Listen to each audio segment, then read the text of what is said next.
Guys, ayan ang pork kari-kari natin, pork yempo. Ayan guys, luto na siya.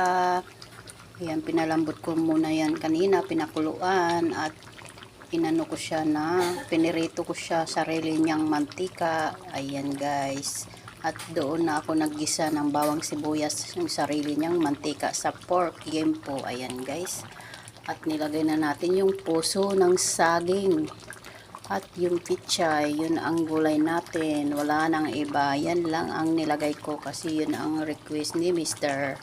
Ayan, maraming salamat sa blessing Lord, maraming salamat sa lahat.